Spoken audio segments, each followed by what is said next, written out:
2015. Lisa, would you call the roll, please? Mr. Anderson? Here. Mr. Batty? Here. Mr. Gary Johnson? Here. Mr. LaSalle? Here. Mr. McEnroe? Here. Mr. Steve Johnson? Here. Mr. Mahoney? Here. The first item for approval of the minutes of September 15th, 2015. Does anybody have any changes to those minutes? Okay, I move that minutes be approved as written. And I'll second it. all in favor of approval? Say aye. Aye. Approved unanimously. Agenda analysis. Does anybody have any changes they want to make to the agenda? Okay. Citizen comments. The first person is Dorothy Dalsrud. You did that very well. Yes. Just state your name and the city you from. Dorothy Go ahead and Dalsrud. sit down so we can hear you on the mic. Dorothy Dalsrud, Oregon City. My concern is really nothing to do with the current agenda. Mine is because I've noticed that the old Big Dog Coffee now is becoming the new Dutch Brothers. I'm sure that citizens have beaten the traffic issue at the bottom of Singer Hill to death, including myself and laying on horns. What my concern is that there has been a huge traffic diversion there because of Starbucks. But the people that still pull into Starbucks at the bottom of the hill, and I'm not sure if it's legal. I just point of clarification. Starbucks?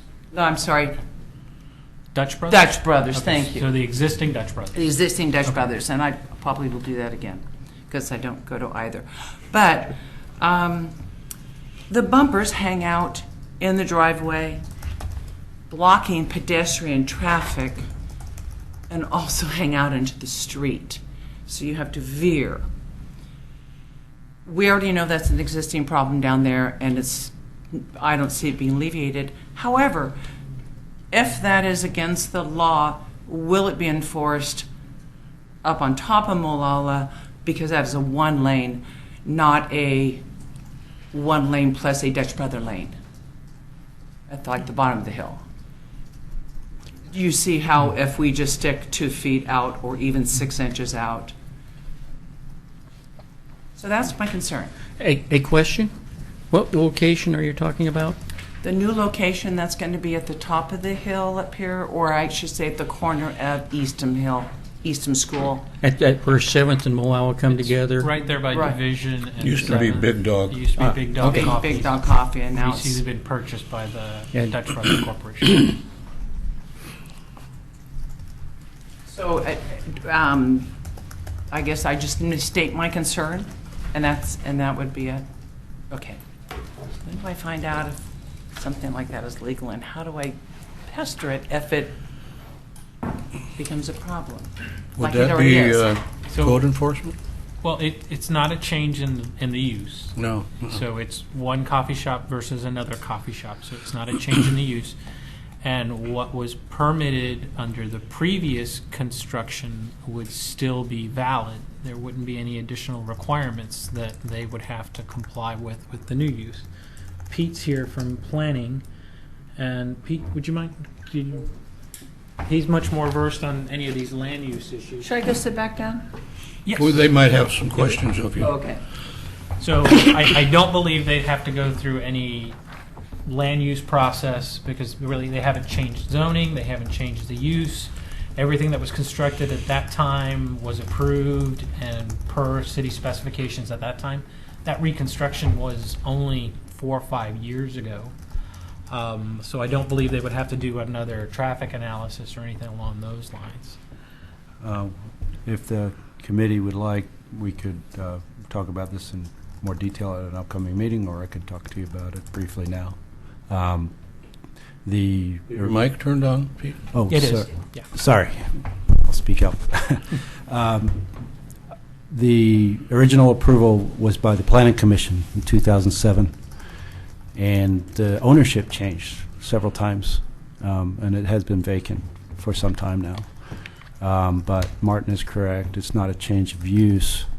The Planning Commission, in their discretion, and this is something that I did mention to the city, the interim city manager and community development director, Tony Conkle, was that if problems arise, we would look at them, and if it is cause for public safety revision of some kind, then either the city engineer or the planning commission can review prior decisions, because the decision to allow a drive-through facility in the mixed-use corridor zone district is a conditional use decision, and that was what was done in 2007. Well, I can see one advantage on this new location is that there's only one way into it. You can't turn They left. designed it specifically because of the traffic problems that were addressed. Probably. So, I mean, That's- that is that's why right. it has very specific in and outs. But that still won't stop people. And or is it legal to park in a driveway blocking the pedestrians? Is it legal just to hang out in that driveway I couldn't answer section, that or do you have to question. pull in? So are you talking Off about the driveway, the access route into the facility onto the private property? Right. Um, Because you know how they hang out. I don't know if it's and legal it's or still, illegal. It's a question I can bring up to the police department or code enforcement. because it's good for a little bit, and then everything just blocks. The up. traffic It's analysis that is necessary. done is a queuing analysis, and it's based on, I believe it was based on an ODOT study. And the fact that it's allowing the traffic to recirculate on site. There was a minor revision to that plan in 2009 to allow additional queuing on site, but the access into the site is limited, and I believe the condition of approval does not allow for an uphill left turn into the site. Right. The one thing that I can speak to is the owner who bought that property owns the Dutch Brothers at the bottom of the hill, and he bought it with the intention of drawing demand off of the Main Street property. Don't dog anybody for having a Yeah. successful business you want to apply it Yeah, his intent But you is gotta, like, get to it kind of out of the street. split the baby and draw off some of the traffic that will be coming down the hill and will cause the congestion over there at the Dutch Brothers. Allow them to have an alternate location and go to that location and get their coffee, rather than pulling off into the 10th Street facility. So it's kind of a wait and see, and then if it's a problem, come back and. Okay, thank you All right. very much. Thank you. Thank you. Chairman, I got a question. Yes. On that, on Division Street, it's a one-way. Is there a way we can put a bigger sign up there? Because I see people and the other businesses always making a left, trying to get on a Molalla. They have to go right. I can take a look at that. Because when a bus comes around that corner, he takes the whole street. So I have to take a look at what size one way is out there. There are only two sizes in the MUTCD, and it depends on the road classification. So I'll have to take a look at it. That's only my concern, because I see, somebody comes around there and somebody comes around that corner and doesn't see that car. Okay. Where's they head on? I will investigate it. Okay. Tom Scheidemann?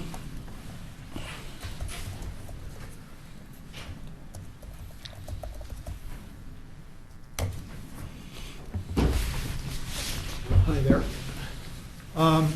The reason I'm here tonight is initially to extend a thank you to the Public Works Department and Mr. Montalvo for coming out and at least looking to what we had.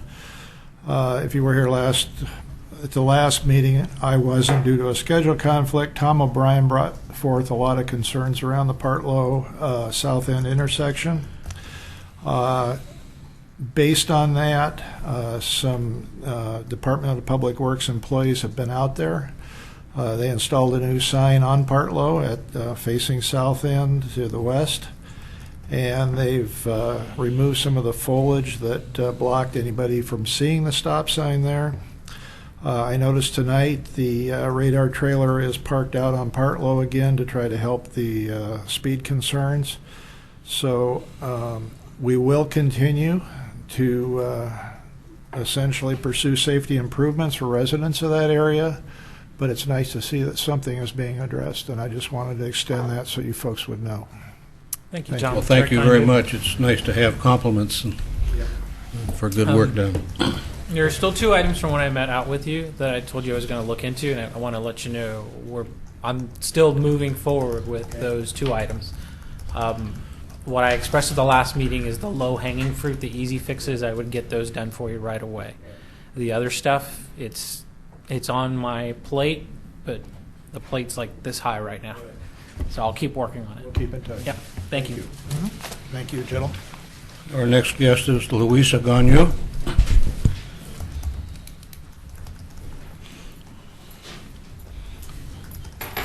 Good evening. I had a statement already, and then I looked at the minutes of last month's meeting, and I see that a lot of what I was going to talk about has been addressed. I wish I could say thank you for addressing and actually taking action on some of the concerns that some of us have in the McLaughlin area. Center Street and Fifth and Washington and High Street. But nothing has been done.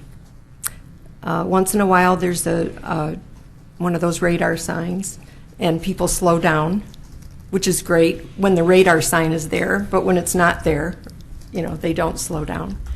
If you sit at Fifth and Center looking down Center Street, it looks like a highway. It's a wide, open straightaway with double yellow lines, and that's how people use it. So I'm hoping that eventually something will be done to remedy that.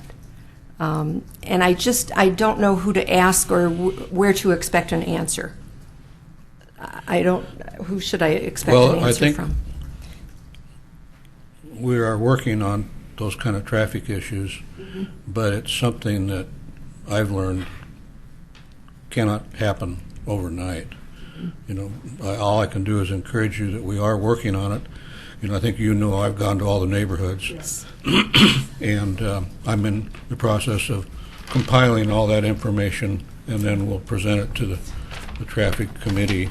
But a small group of us are still having meetings to try to devise a plan of action. So you're not being forgotten. That's good to hear. Yeah. That's good to hear. I'm nervous, so I'm probably forgetting something, but thank you. Thank you. Mr. Chairman, may I make a response? Yes, go right ahead. I understand where you're coming from, and we feel pretty much the same way up here. When we adopted the traffic master plan, we were told that it would be difficult to engineer our way out of this. We are a for Clackamas County. And it'd take about $224 million to even touch this project. And when I say project, I'm talking about the improvement of the traffic that flows through this city on a daily basis. This is what we're confronted with. When I say we, I'm talking about an advisory board to the city commission who have the ultimate responsibility to contract that money to be spent for a resolution. This is what Chairman LaSalle is referring to. It's going to take time. And I understand what you're talking about, but some of these neighborhoods that you refer to, the nature and character of their neighborhood is in a state of flux right now. They're going to go down in terms of time. The homes are getting older, and as they get older, they get more expensive in terms of people coming in and buying them for investment purposes, to change them from residential to institutional or commercial, which increases the traffic. It's a function of the marketplace, and we have to deal with it. And when I say the character of these neighborhoods is going to change, the McLaughlin neighborhood is one of them, is the target point because it sits right in the middle of all this traffic flow. And how do you indeed address that? You might address it over a period of 10, 15, 20 years, but you don't apply a solution, boom, just like that. It just, from a practical standpoint, it's just not going to happen. I appreciate your comments. I understand what what you're saying. Can I make another comment? Sure. It's funny you should mention homes and older homes, because part of my comments were, imagine buying an older home in a historic neighborhood, a residential area. That's probably the biggest financial investment that one can make. And that's what my husband and I did. We bought a wonderful old home, and we plan on keeping it a wonderful old home. And we live in a residential neighborhood. And so I have been told that because I live on a collector street, I should expect more and faster traffic. Well, I'm sorry, it's a 25 mile per hour street, and that's what I expect people should drive. I drive 25 miles an hour when the sign says that. And I don't think we need $224 million to address the problem on Center Street or High Street. There are inexpensive ways to calm traffic. You can paint on the street. You can have chevrons painted on the street. There are many ideas. So that's my feeling.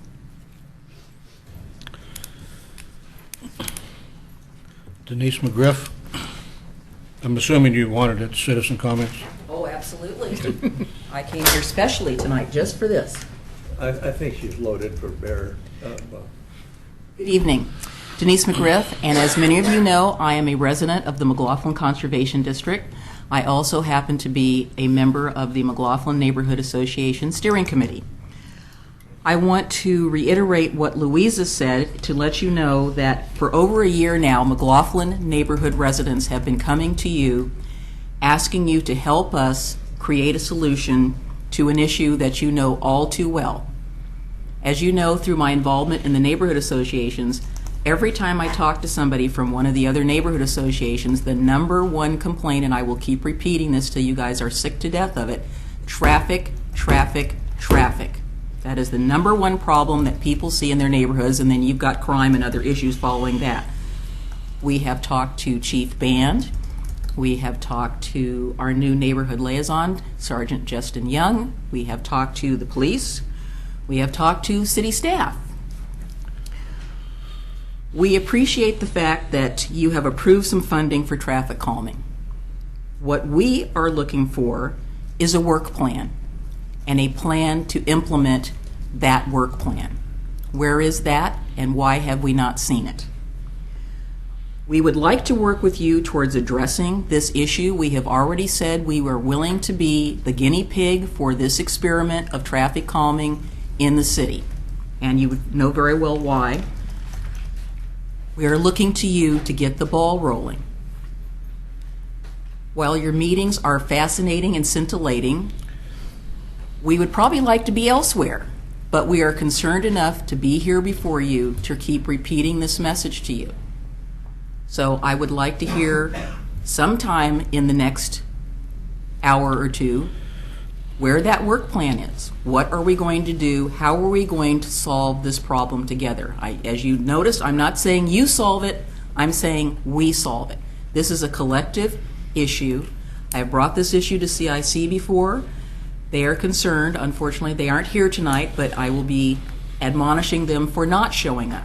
So, again, thank you for listening to this, and we look forward to hearing some response, and we'll look forward to seeing you next month. Thank you. Denise, I got a question. Yes, sir, Mr. Mahoney. In your eyes, how do you see the Planning Commission and this committee here working together to do exactly what you described, a work plan? Because I don't think anything's going to get done or shouldn't get done without the Planning Commission being involved, because they keep acting on applications that come before them which have by implication traffic involvement. Well, as you are keenly aware, I am not here with that hat on, so let me just say, do a what if.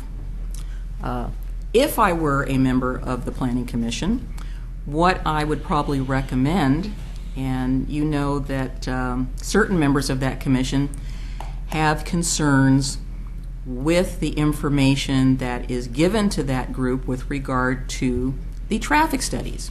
And we have a fairly excellent traffic consultant who happens to be here in the audience tonight.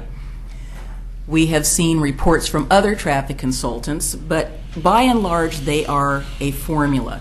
By and large, they use the ITE manual and some of the new documents.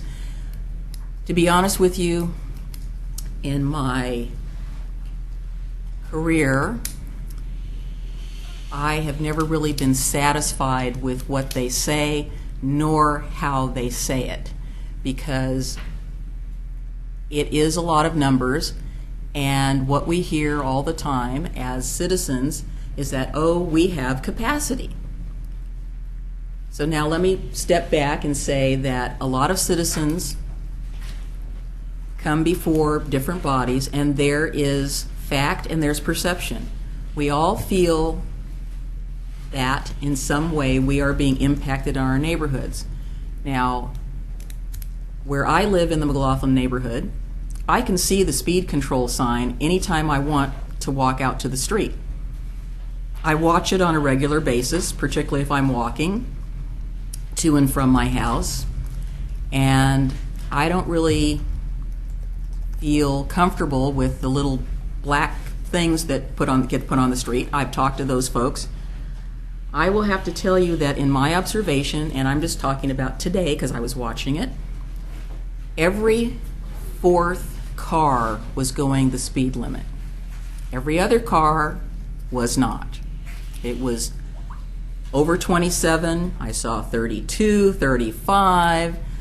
I haven't seen any 39s lately, but I did see one of those late at night because somebody was doing a drag race down the street, and I was surprised it didn't bounce up to 40, but it was loud and it was obvious. So when I talk to people about what I see, I'm looking at that sign, and I'm making a little note that says, okay, I'm watching this as it goes by. And Louisa's correct. Some people do go by it and slow down. But then when they go by it, whew, and that's not just on Washington, that's on Center, that's on, I came down Lynn today and somebody literally was riding my bumper because I was going 25. As soon as I passed the 25-mile-an-hour sign, I wanted to see how long I could keep that speed without somebody rear-ending me. And luckily they didn't, but they were, I could tell, I had my sunglasses on, so I was watching them in the rearview mirror. They were very impatient. So I think what we have to do is come up with a work plan that parses this out into phases. It's not going to happen overnight. Nobody is expecting that. But what the public is expecting is some movement. And we need to look at what are the, and I hate this term, but it's basically the low-hanging fruit. What can we do to minimize this? And part of that has to do with an education program. You tell somebody something once, they might pay attention second time, maybe the third time they're going to pick it up. I think we need to do a public safety program. I think we need to look at ways to minimize speed. City of Vancouver, as I asked before, if you have not looked at their traffic calming site, it is quite extensive. They have made some substantial changes in their community, and people drive like bats out of hell in Vancouver, I can assure you of that. I've been over there enough. They've done some small things that have made a difference. Now, the other part of that solution is that the public has to be here. And I know you guys are seeing the same people, and we have already talked to some of the other communities in the city and said, look, if you don't show up and let them know that you want to be a part of this, then you're going to get left behind. So you need to show up. If this is not important to you, fine. We'll work on our neighborhood, but we're not going to work for your neighborhood. We just don't have the energy. But we're telling you that we know that this is an issue all over. So I think that's kind of how we have to do it, Bob. Small steps, something beyond what we're doing now, which is speed control. I appreciate those. Believe me, we have one in our neighborhood that we paid for. It's permanent. It's going to stay there. But there's some other little things that we can do. I think in some cases where we have a third lane, we've got on Molalla Avenue, I know that putting in those planting medians has really helped. I know it frustrates some people because they can't just up there. But, if you see a nice tree, you see some plants, hopefully it's calming.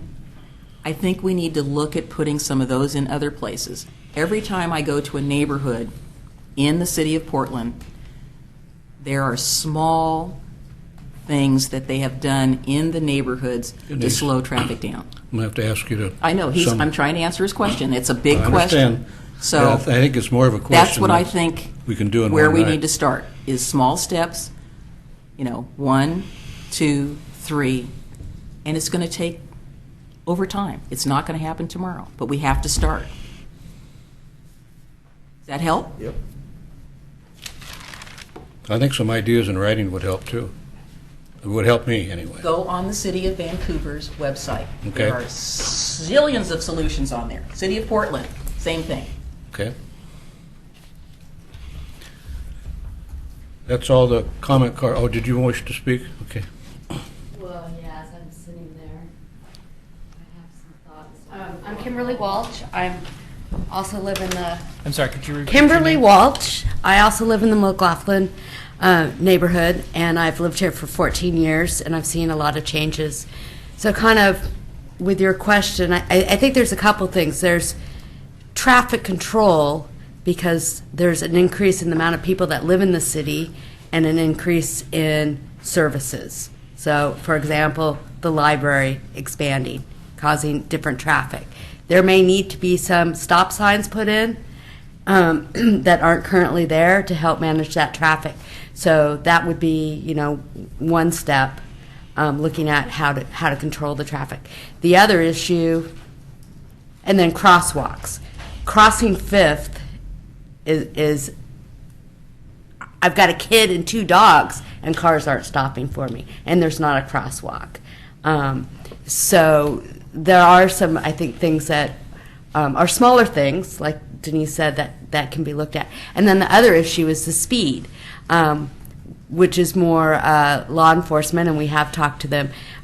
So doing things to help people follow the rules that are already there. So I kind of see the two issues, but definitely see a lot more issues than 14 years ago, especially the streets they said, and 7th and 5th as well. Thanks. I'm glad you recognized the increased number of people in the city, because that's a big part of it also. So, does anybody else have any comments? What happens when you don't write it down? The other thing I wanted to add, since we're the only ones here, but I'm on Facebook a lot, and there's 2 citywide Facebook groups that have a lot of people on them: Oregon City Parents and Oregon City Chit Chat. And I noticed that people in other neighborhoods are talking about the speeding and the traffic all the time. Hopefully they can get that message to you. But I do think that it's not just our neighborhood, it's a citywide issue. Thank you.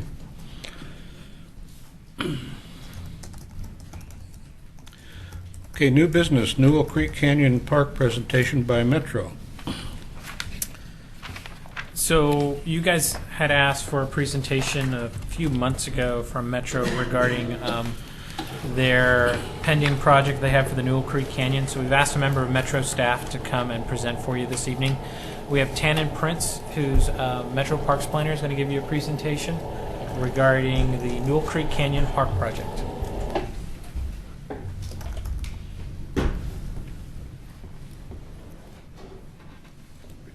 I just want to open up by thanking the committee for having Metro in this evening.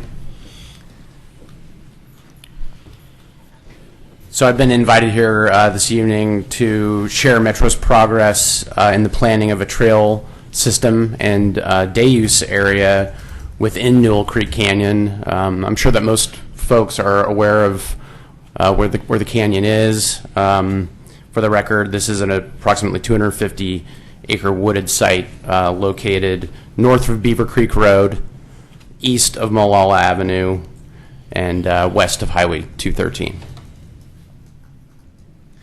So I just want to cover a couple of things tonight.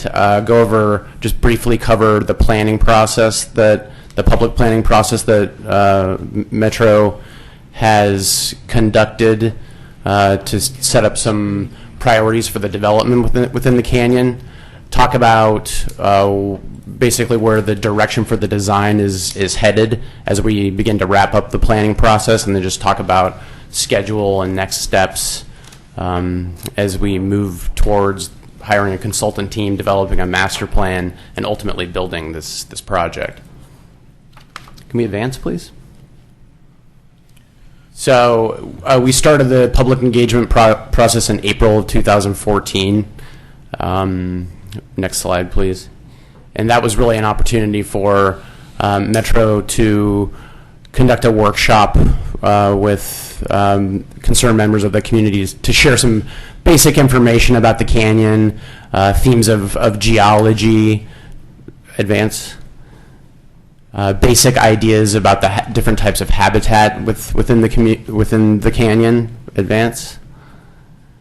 And it was an opportunity for us to focus on some of the conservation efforts that Metro has made within the canyon to ensure that the ecologically challenged areas of the canyon are restored to health, and that the healthy areas of the canyon remain as such. Advance.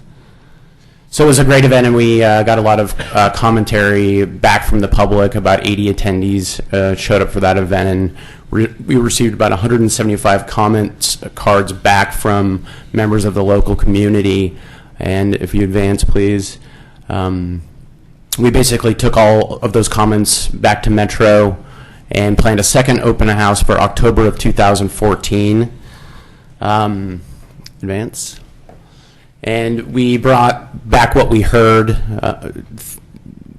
The next three slides basically summarize messages we got back from the public in terms of conservation, education within the canyon, opportunities, for education within the canyon, and of course opportunities for recreation.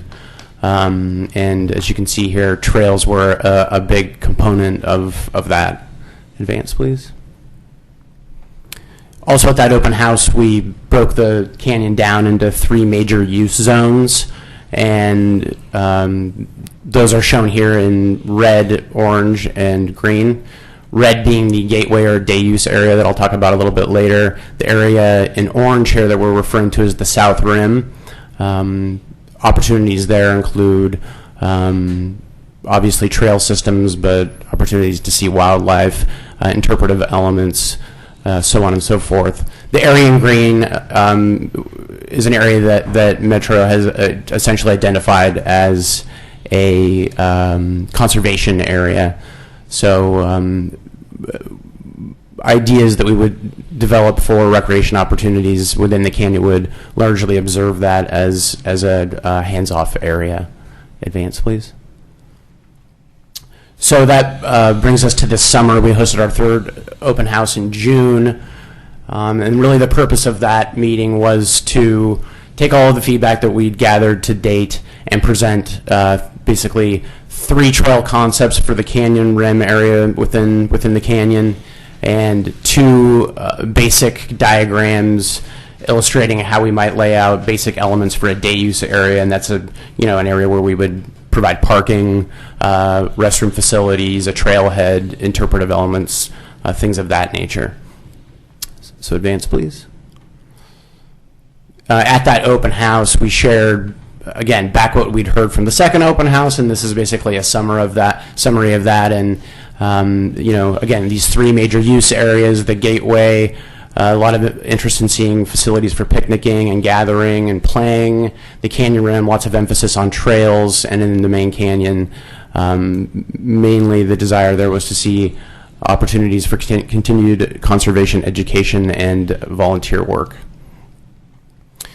So using that direction, like I said, we brought in these 3 trail concepts, 2 day use concepts, and we were looking for feedback, and it's that feedback that we'll be using to move towards a final public open house scheduled most likely for this December. But what I can do now is just sort of summarize the trail network concept that got the most praise, I suppose, and the most favored day use concept, and walk you through the elements of of both of those diagrams. Advance, please. Just to preface the trail discussion, we brought in three main trail typologies.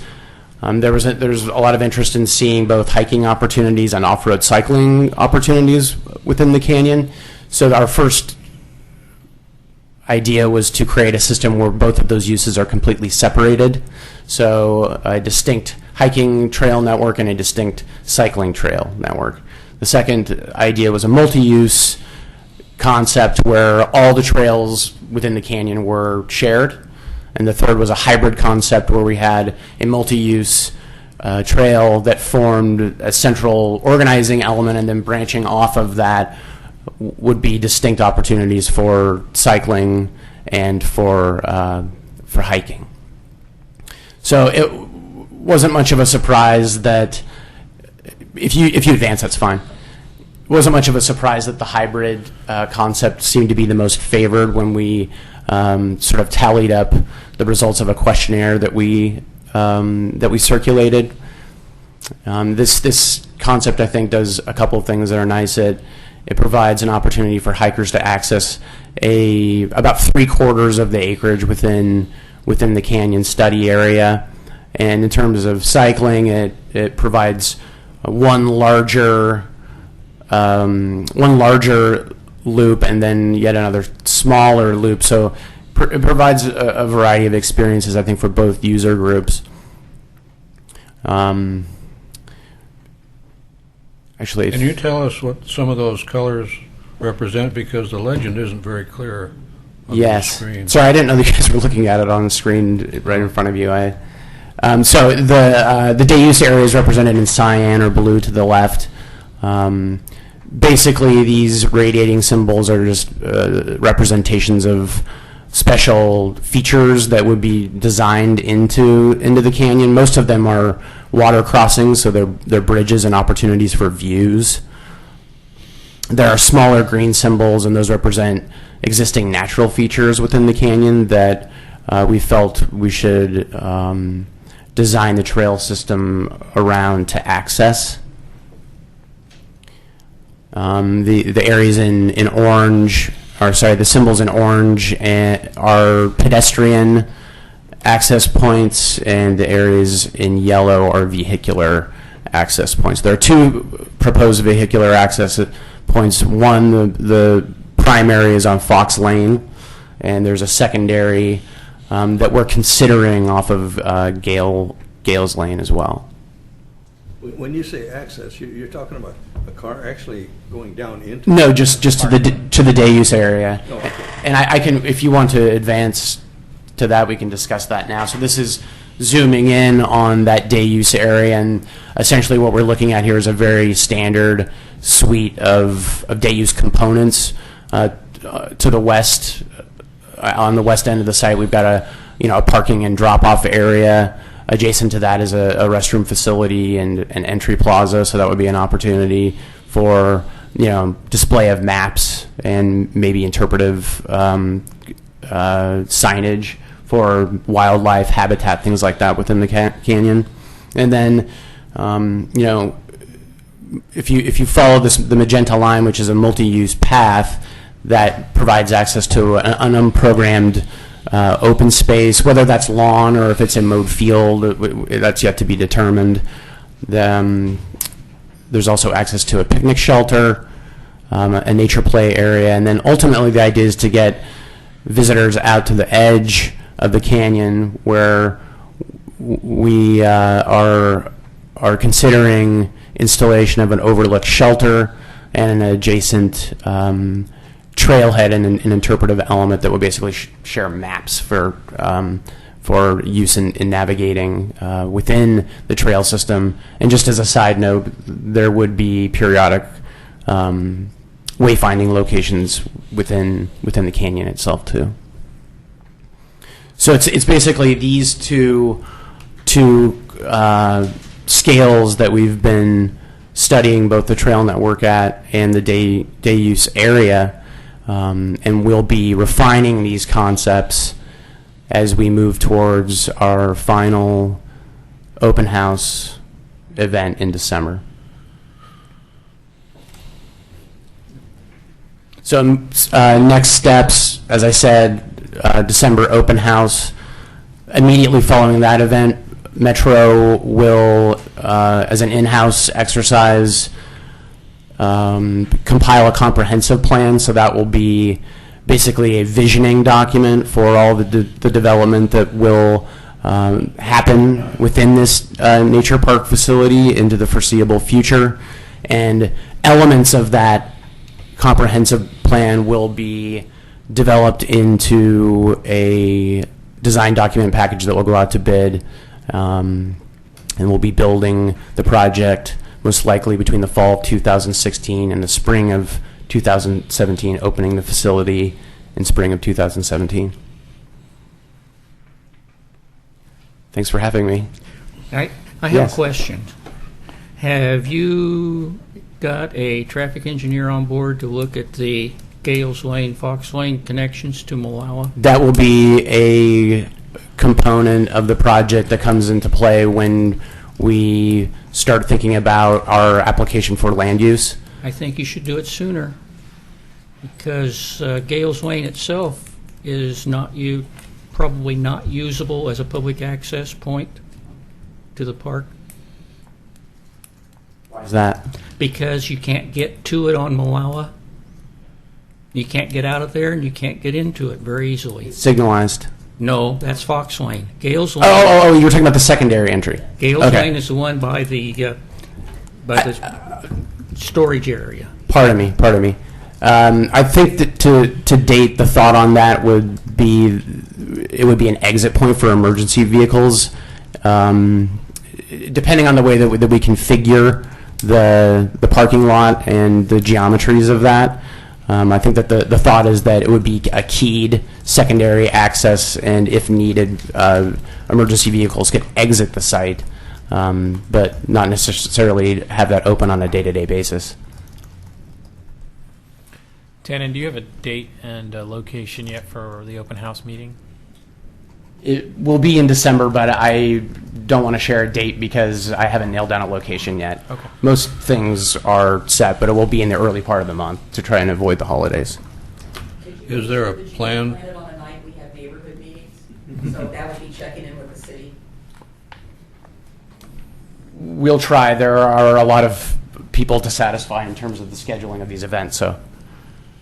Is there a plan in place for mitigation of the homeless problem? Well, that's one of the main reasons that this site was targeted for levy funding, because there is an issue within the canyon when it comes to illegal camping, and to address that, the idea is that the trail system would activate a more positive use within the canyon and get the public in there and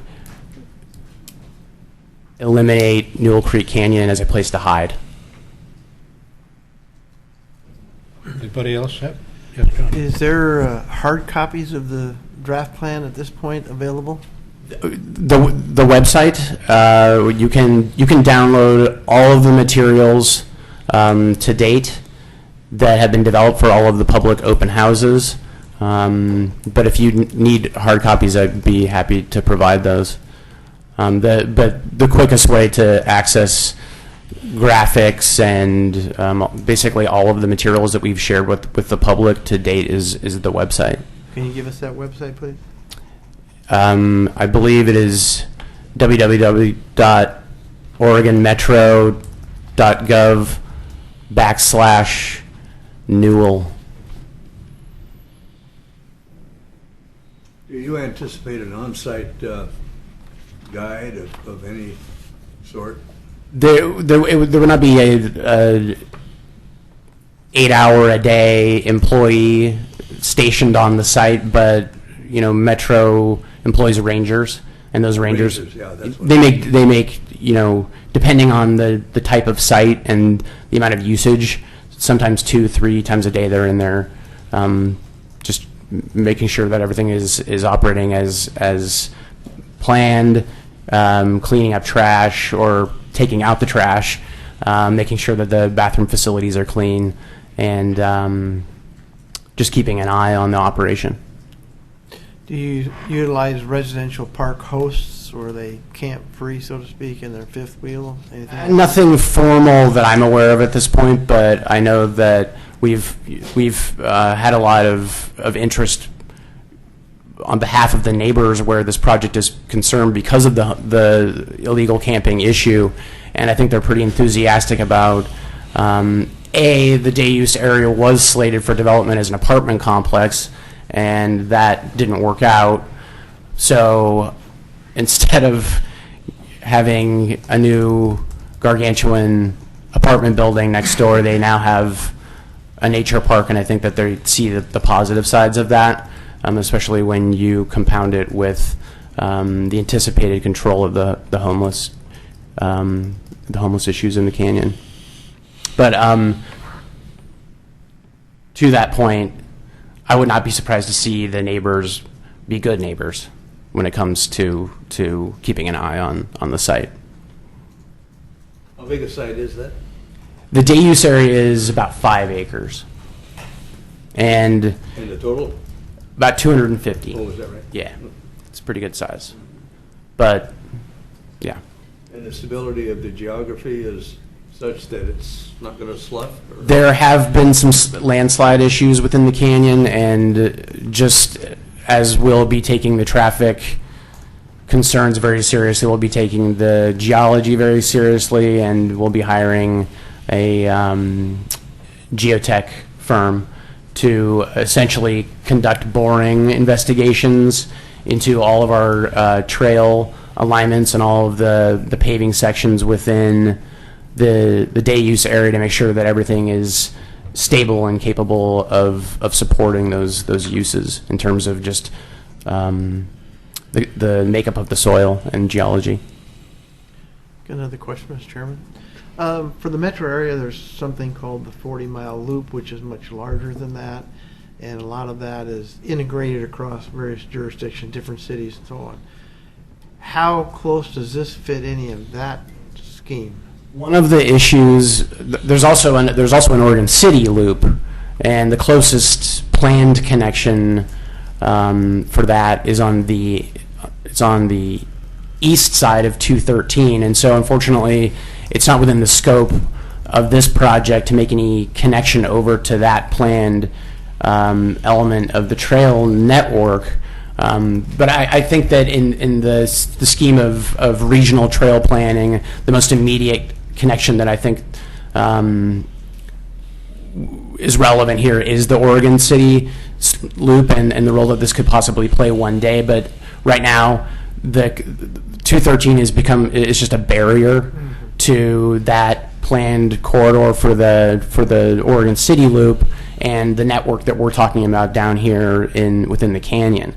So we're keeping it in mind, and Metro has trail planners, and we've had discussions about how possible connections could be made at some point, but it's not part of the scope of this project.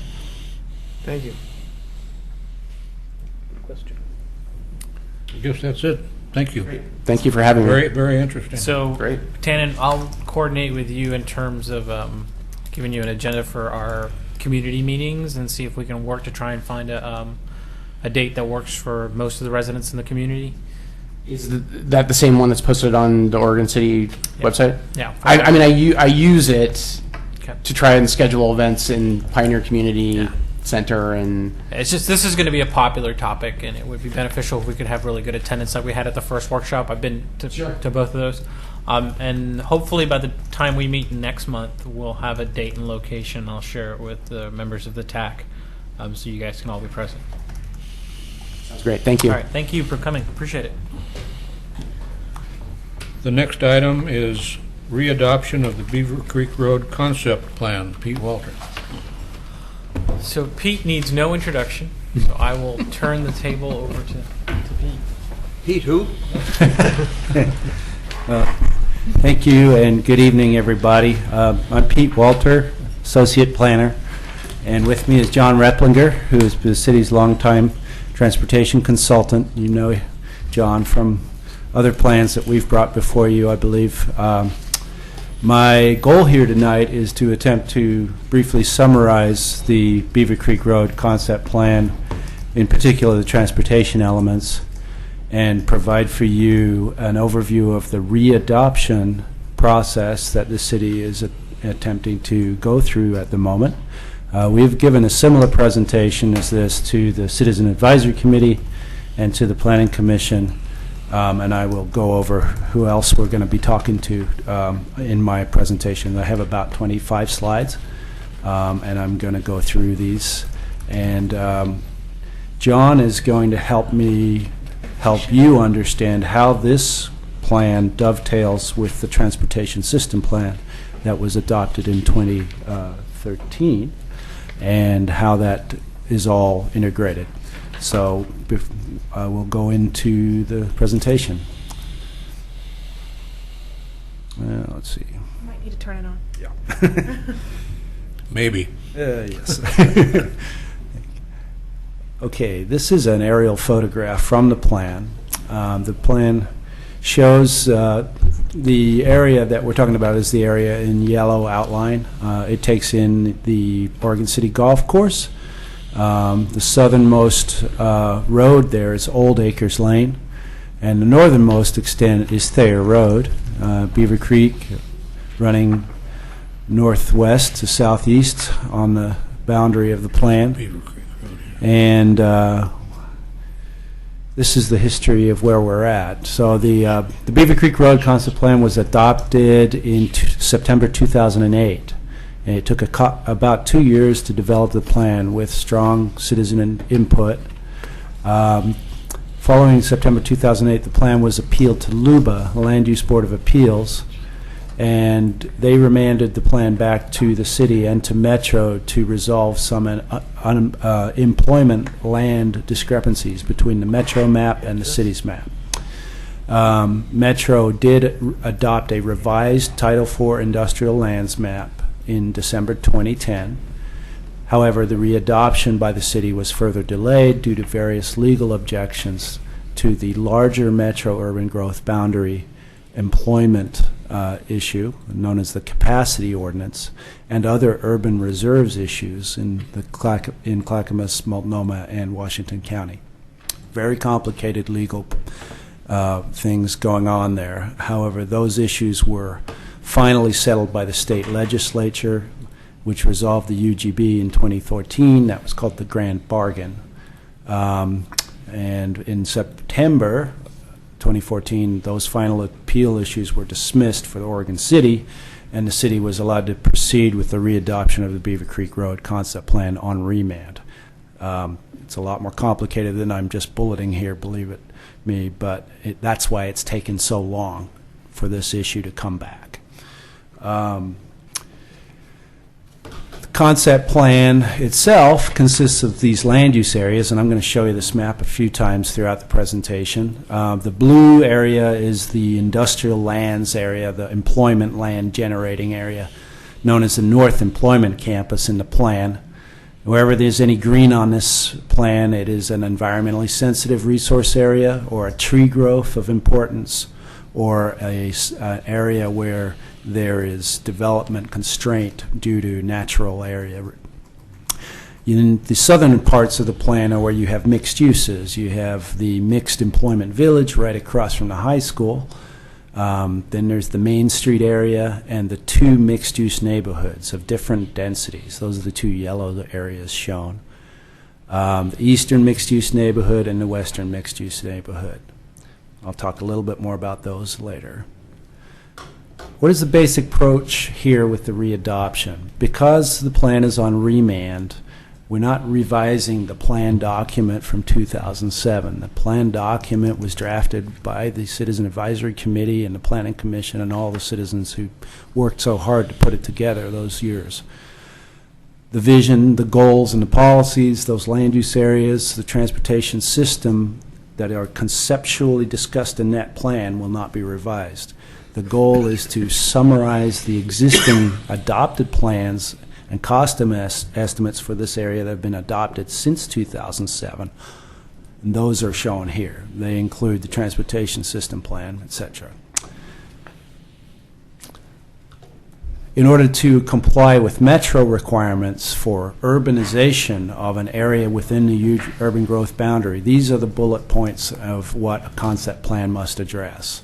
They talk about natural resources, parks, open space, in particular for this plan, employment land, housing, schools, amenities, transportation of all modes, zoning, infrastructure, and financing. And so the concept plan has to show compliance with Title IV and what's known as Title 11, which is the urbanization title for Metro.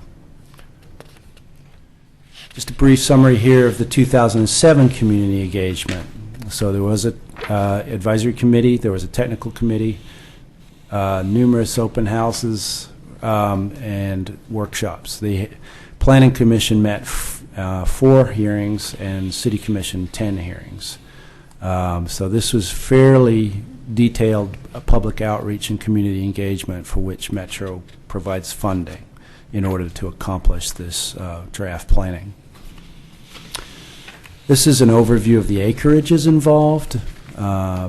Overall, we're talking about an area of about 453 acres. 113 of that is parks, open space, and natural areas. They're estimating that right-of-way would take up about 56 acres. Then you have the actual land use areas of gross acreages of about 284. 153 of that is what is the North Employment Campus. So almost half of that area is required to be employment-generating land. The remainder can be mixed use and residential and those sorts of things. As you know, there are significant power line corridor easements in this area as well, and you're not allowed to put structures under those, but you can put parking and stormwater and parks and trails and streets and things like that, non-habitable things. So these are preliminary estimates for acreage. Obviously, as development occurs out there, we'll get closer in on what these numbers are. What this means in terms of impacts to jobs and housing is shown here. They're talking about the employment campus generating the majority of the jobs at about 3,600, and then the remaining jobs is estimated at about 5,000 jobs or so. Housing units, about 1,000, and this was based on acreage and analysis done by Eco Northwest. The document is part of the technical appendices in the plan. Again, the land use areas, we can refer back to that. As far as transportation goals and policies, goal 6 of the plan are for a multimodal transportation network, such as supports trails, buses, bikeways, etc. We want to continue to work with TriMet in this area to provide bus service and other alternatives. The second policy, 6.2, is to look at the mix of land uses and density as land development review occurs to assure that transit can remain a viable option. Policy 6.3 is to ensure local street connectivity and off-street pedestrian routes so that we end up with a complete and highly connected pedestrian system that is safe, direct, convenient, and attractive. We want this area to be walkable, and we want it to mirror urban form. The higher the density and the larger the building form, the finer the network of pedestrian connections. So all of these things, these policies, are something that we refer back to in annexation, when land is rezoned, when development is reviewed, and that sort of thing. And we'll show you more about that.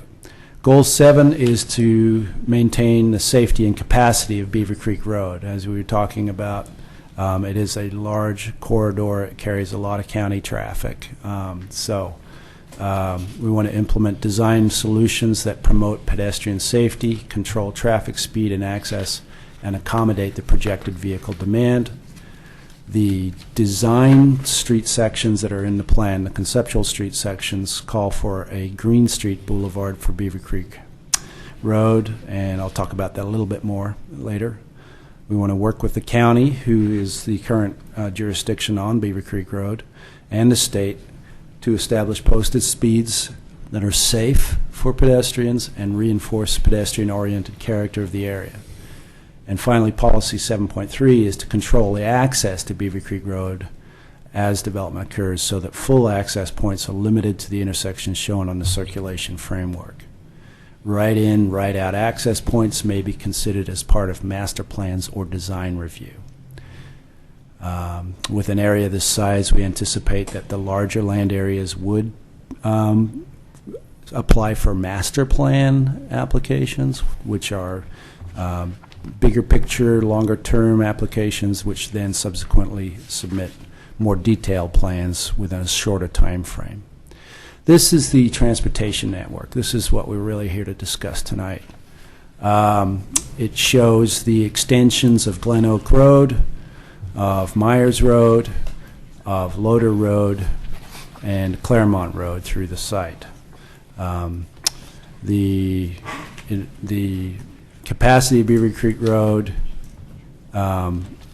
north of Claremont Road is envisioned to be a 5-lane section, and capacity of the laneage of Beaver Creek Road south of Claremont Road to the UGB is envisioned to be a 3-lane section within a 5-lane dedication.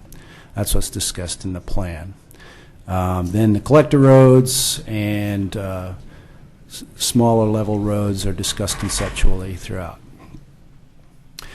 Now we switch over to what the transportation system plan, which has looked at the Beaver Creek Road and adopted many of those projects into our capital budget. So these are the likely to be funded TSP projects for the area. They include the Myers Road extension and the other extensions that I mentioned.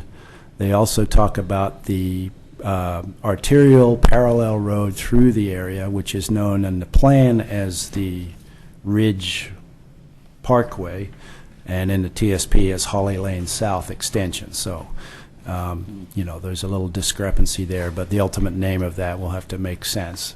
The idea is that in the very long term and full build out of this area would provide an alternative and parallel collector level arterial road so that people don't have to drive on Beaver Creek Road once this area is built out in order to access those land use areas.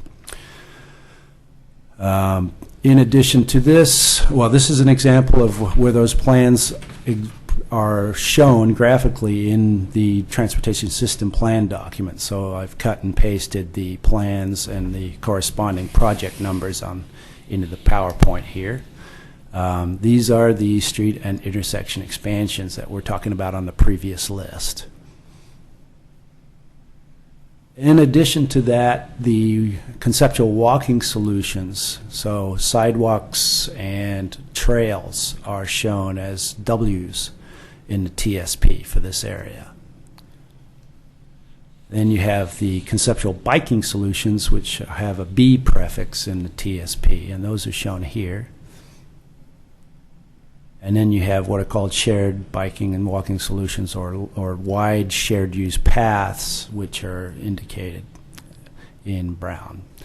So these are all separate figures in the transportation system plan. The final locations of these are subject to engineering review and further refinement as development goes forward. So that brings us to a little bit.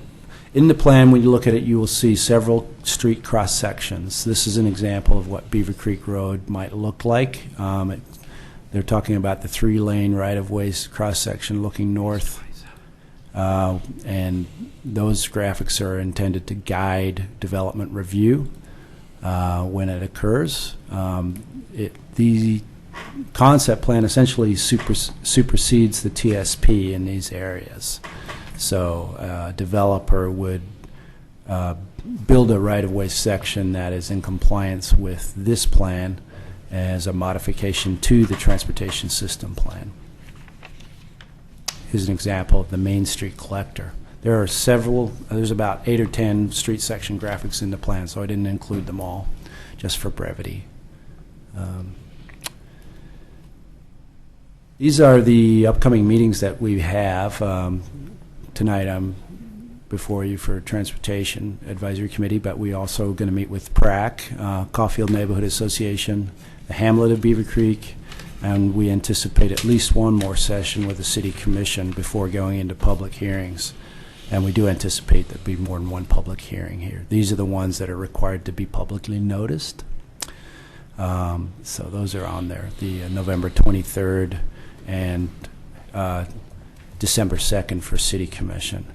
So what staff will be putting together is a revised staff report along with any technical memoranda from John and from the Public Works Department with respect to the summaries of the public facilities plans that I referenced earlier.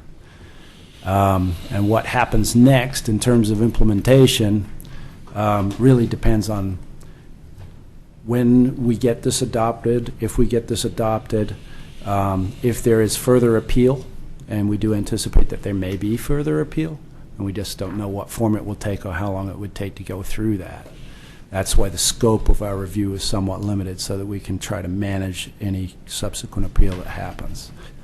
And then once that's taken care of, annexation applications can be submitted to the city, followed by the process of zoning.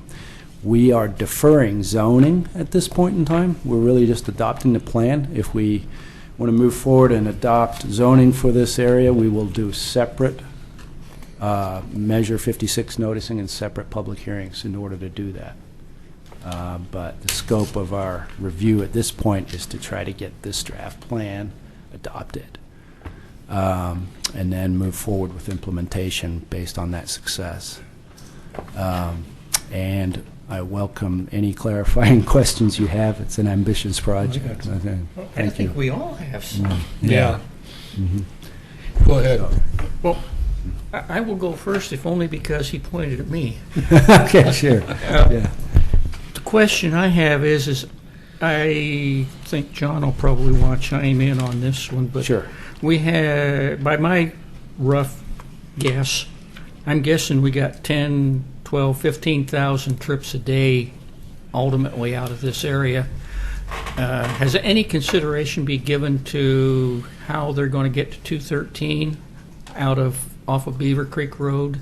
Because I can't see them all going out the ends on north and south on Beaver Creek, and we already have problems on Glen Oak and 213. Right. Yeah.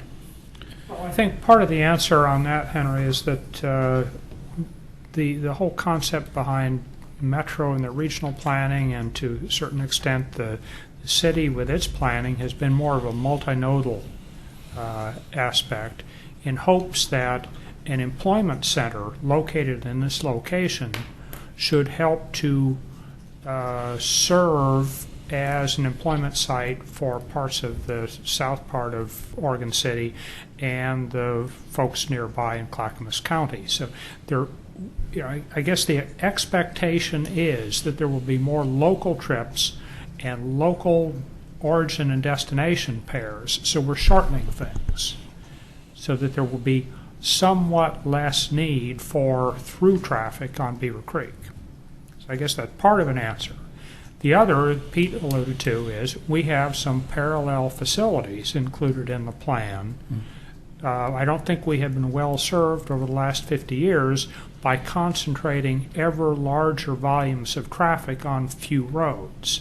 So this Beaver Creek concept plan and the transportation system plan both emphasize connectivity and multimodal corridors.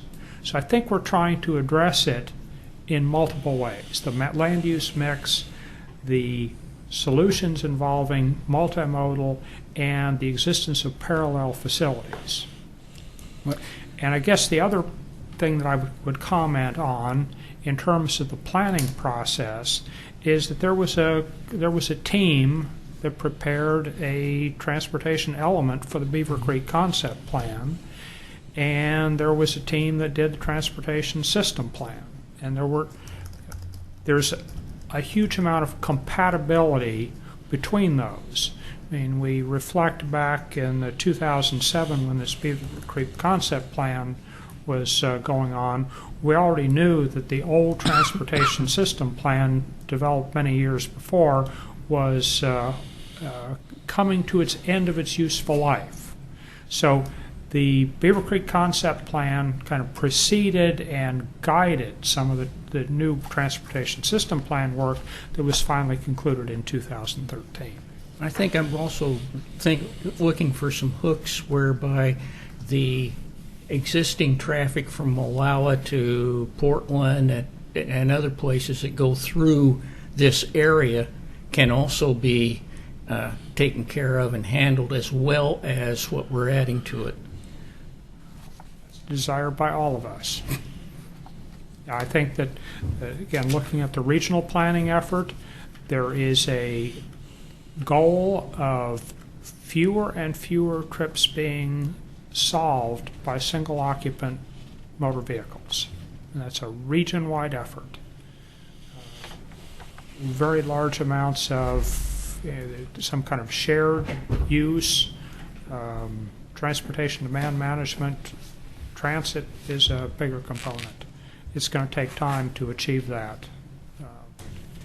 We're looking at, with the transportation system plan that was adopted in 2013, our planning horizon is 2035. Metro is going out even further now with its efforts. We hope we can make some good progress. That's why I think Beaver Creek Road should be 4 lanes all the way out. And, you know. Bob? I understand the planning concept, and I think it's well intended. I wonder is the financing of this. If we got a good plan in place, do we have the financial wherewithal to actually build these highways? Is that taken into consideration? There's a combination of resources. As you're aware from the development activity, many of the roads are built by the adjacent property owners as part of their development. In addition to which, there's a collection of funds through the system's development charges. And likewise, I think Pete mentioned trying to work with Clackamas County, trying to work with ODOT. We recognize that there is a shortage of available funds. But the slide that you had in front of you was on the projects that were likely to be funded. So I think we're fairly confident of these. It is going to take time, in part because we rely upon development activity to implement those section by section by section. Does that include acquisition of right-of-way?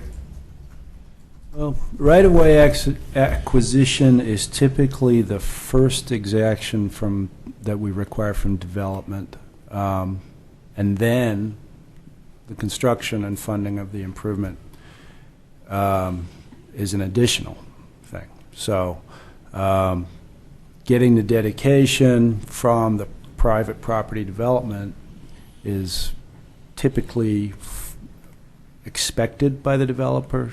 They expect to contribute it, and then actually funding the construction of the improvements within that new right-of-way is what's going to take looking at the capital plan, seeing what is system development charge eligible, and so a developer can potentially be reimbursed for any construction of the improvements that are on the likely to be funded list. And then the remainder, it'll be a question of how much impact their development has, and we will try as planning staff to make proportionality analysis to fund and have the developer fund and construct the remaining improvements. But we do need to be sensitive to how much we ask for whenever we review developments. So that's always a concern. With a lot of the since we've got fragmented ownership in this area and we don't know the timing of when annexation of development will occur, It's difficult to answer that question with any clarity, but we hope that we will be able to tighten that up as things move along. The concept plan is such a big picture plan. It really just paints the initial picture of what these improvements are going to be. Mm-hmm. I have a follow-up question. So on the handout on page 31, there was, looks like a cost estimate for the Right. recommended road sections. Right. And Yeah. I appreciate your identifying the TSP project numbers there. To what Mhm. degree does that chart, and you didn't have the dollar amounts on it, Right. compared So- to the one here? Good question. And assuming they were the same, are the road projects here costing more or less, whatever?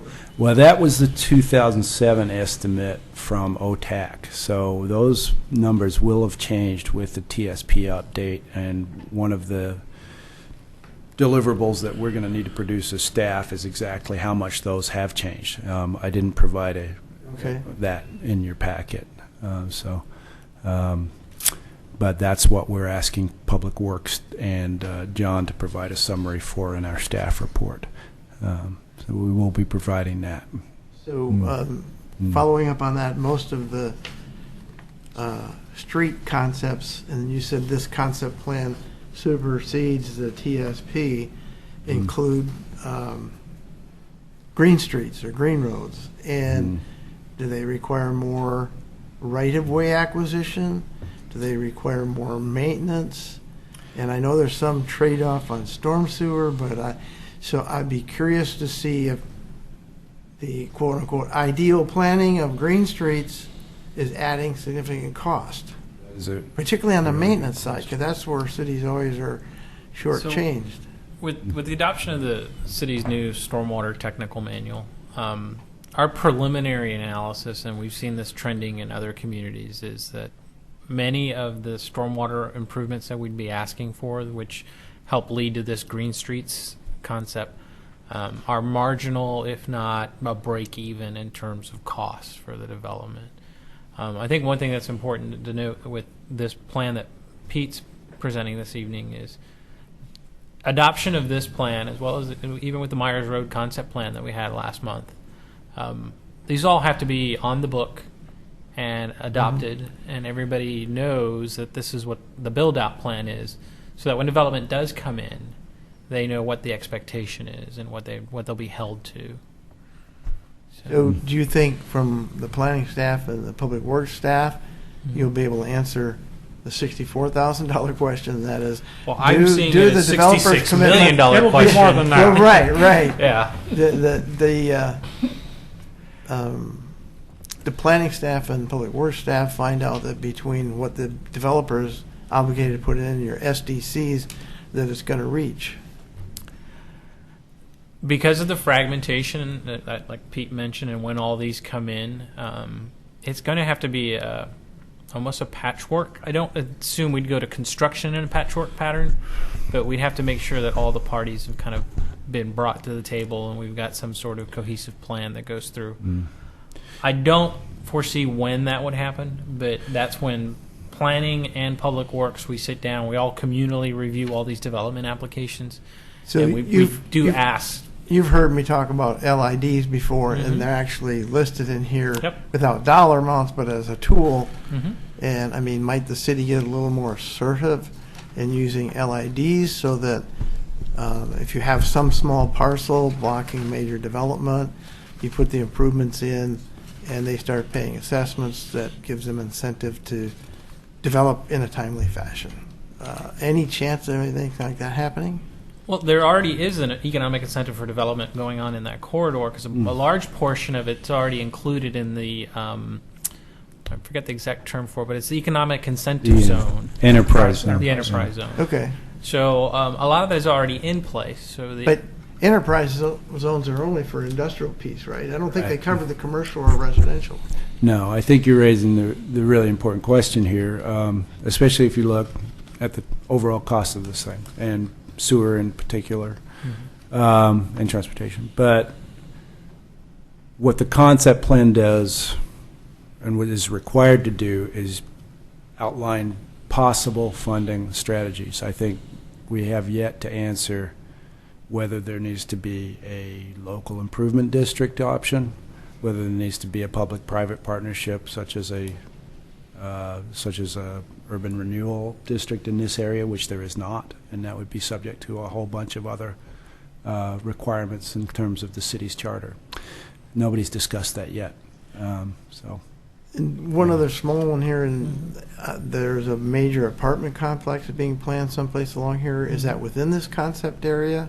And if so, could you go back to the map and show us where? So within the concept planned area, you actually have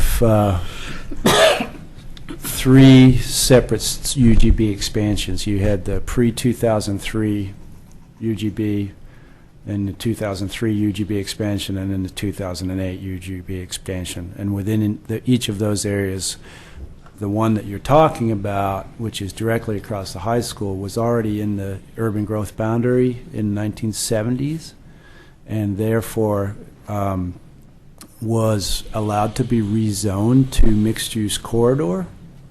And that was in 2010, and the plan was not adopted yet. However, there were conditions of approval attached to that zone change from the City Commission.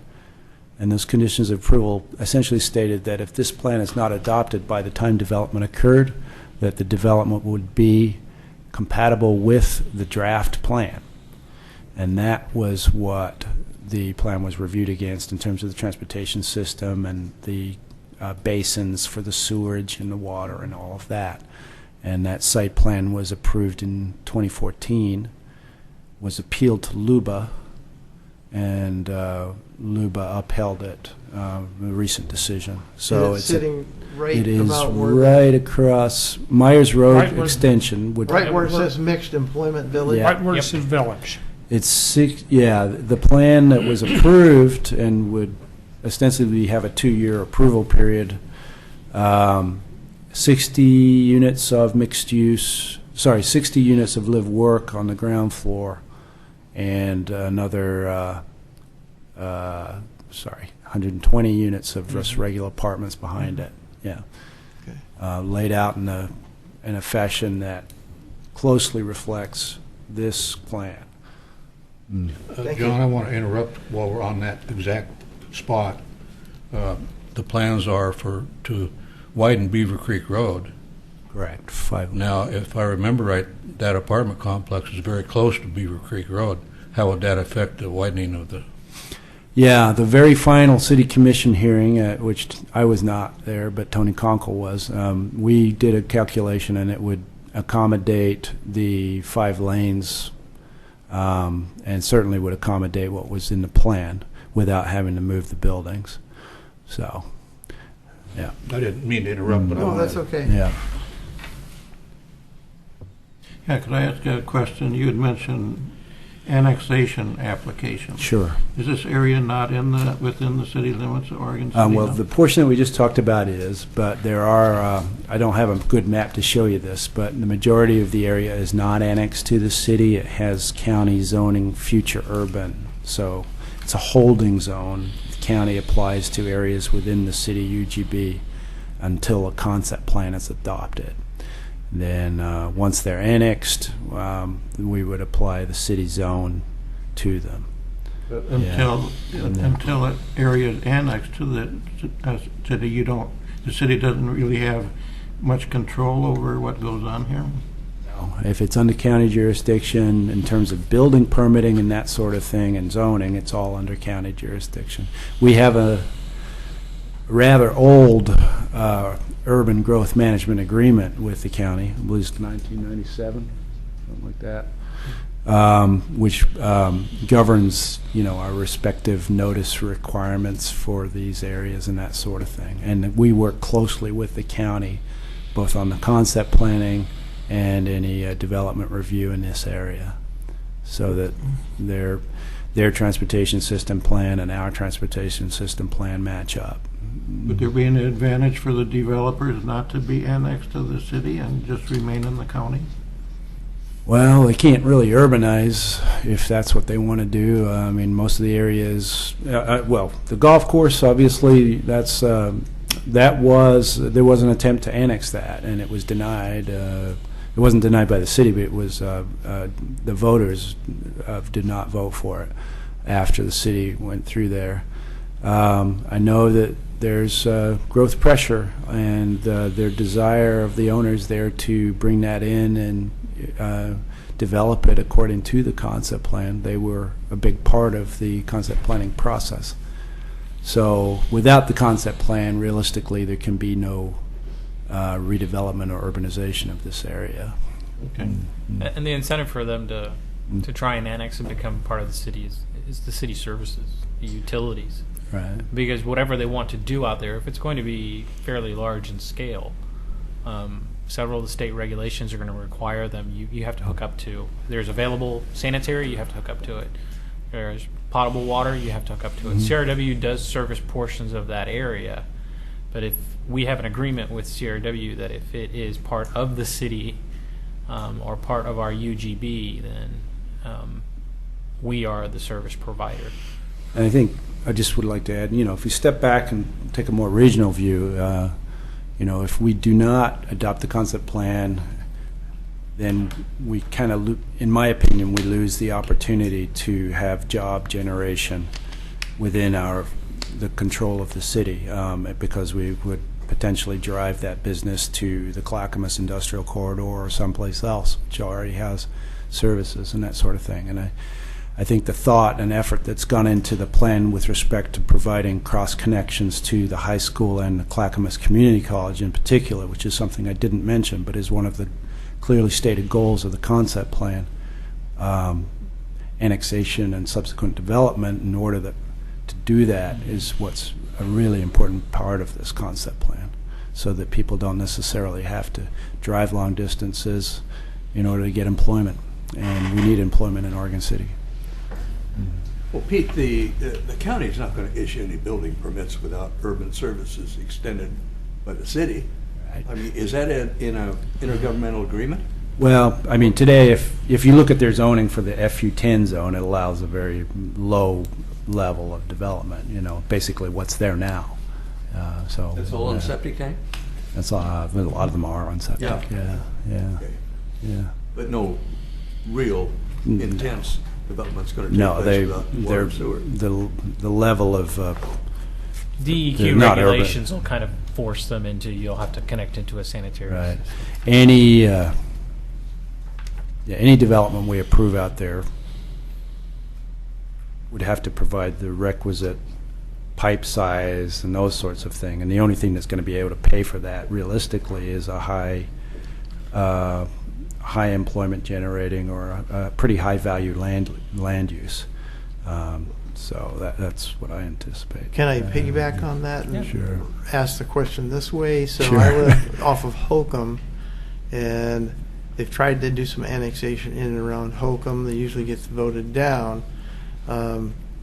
Just beyond the city limits, as you're driving out Holcomb, call it northeast or whatever, I've seen a large sign there that has lots on it. I should have looked at the lot sizes, but my understanding from looking at the sign is that they're going to do quasi-urban development, and they won't have sewer there. They have water, but Yeah, CRW services that area. Actually, the water you're getting, if you live off of Holcomb. yeah, I know Yeah. we get it from CRW. Yeah, you're a CRW customer as well. Just 'cause Right, we right. don't But have I'm just pressure saying up in that area. they're not in the city limits. So going back to Bob's comment, there looks like there's a rural in nature subdivision going in with water but not sewer. And so that may happen elsewhere, like in this area possibly. It depends on the level of intensity and what the eventual usage. So, what's envisioned for this corridor, most of that would require that you'd be connected into a sanitary system. We do have two other concept plan areas. We have the South End concept plan and the Park Place concept plan. Yeah, right. There's definitely a financial incentive for an owner to annex into the city and develop at city density. I mean, that's Oregon land use. Right. But I concur with that, but I mean, wasn't employed there No. working this, but I saw a specific example in Corvallis, which requires voting for annexation, and a large developer earnestly wanted to annex to the city and develop an urban standard, but after losing 2, maybe 3 votes, went in and put in 2.5 acres or whatever minimum was required, and I mean, it was a large subdivision, so this voting issue adds another piece to the puzzle, a big one. Yeah, I agree. We did make I think the former Mayor Neely, who was on the Natural Resources Committee, made the point at the last presentation I gave that it seemed as if, to him, that the denials by the voters were tied to the economy to a certain extent, and we're starting to see the voters change a little bit. We did see approval of an 11.2 acre annexation in this area 3 years ago, the Hochhalter property, but they're waiting for the concept plan as well. So there is voter sentiment behind annexation, we've seen that track record. As a follow-up to the rural subdivision question, Yeah. should one come up, if this concept plan is accepted, would the county recognize the future street locations in a approval process? I don't know the answer to that because I haven't had any discussions with the county about that scenario. I was thinking about the ability to block these side streets that John referred to earlier. If, say, something down here in the blue area decided to go ahead and do a rural subdivision and we had houses where we want streets. Right. Well, we try to coordinate very closely with the county so that we don't get into that situation. They understand the need to develop within the urban growth boundary, but they're also very concerned about preserving capacity of Beaver Creek Road. So, and respecting existing development as well. So perhaps a new intergovernmental agreement. I think that's probably going to be coming from staff as a recommendation, and possibly from the city attorney as well. But it's definitely something that we're going to be looking at. Yeah. Annexing property. Sure. Some of the voters I've talked to, the reason why they were turning down the annexing, they weren't getting no more new policemen. We need more police. And when Park Place was taken over, they didn't increase the police force. They had to just come up out of here. But also, they're there now, and if somebody builds beyond them, it means more traffic on Holcomb or the equivalent wherever, South End or wherever it is. So there's a potential for people have incentive to vote no. Right. We're having trouble enforcing the speed now. Yeah. And they're going to have less officers. There's less people, money going to this guy over here to keep the roads going. Well, we did have several annexations in 2005 through 2008 where the annexation was conditioned to provide $3,500 per new housing unit for police services, and that is actually Well, that's what I'd like to see because coming from, and that applied to several annexations. But one of the focuses here, for sure, I understand what you're asking about there, is to provide an overview and a revised finding and from the police department as to their ability to serve this area, as well as Clackamas Fire, which it's already in Clackamas Fire District, but we wanted to know what their response time would be in terms of EMS as well as the police. So, yeah. I think one of the benefits of this plan, if you look at it with the intent of this North Employment Campus area and then the campus industrial uses that the community college is looking for, is while that brings new job opportunities to the community and new tax revenues to the local government, it doesn't necessarily put as much pressure on us as single-family residential to provide some of those services. So like for police, it's not as intensive. For public works, it's typically not as intensive because the density is typically less. So that there are pluses for having the proposed use that's in the concept plan, that it will still put more pressure on city services, But if you look at it in terms of the alternative, what it could be, single-family residential with an R6 zoning, I think that would be a heavier burden for us to carry. Okay, well, I think we need to kind of bring it to a close here, but I have one Thank you. comment. I would offer this, that the community involvement is obsolete from when this plan was first put together, because many people have moved in and moved out, and there have been more developments in it. So I think that I would just offer that you might consider a couple of community involvement meetings during this process to bring people up to date again. Okay. Yeah, it is a concern of ours as well. I'll show you this is what we have on the slate right now, and we'll see if there's any ability to do further work. You got the neighborhood association there, don't you? Oh, no, that's come and gone, huh? Coffee. Yeah, I'll bet coming that'll up. be a busy meeting. Yeah, and the Hamlet of Beaver Creek. Yes. So Wear your armor. Thank you. Caulfield too, for that matter. Yeah. So what I'm going to be doing is, if you want to look for the record for this plan is the entire record from 2007.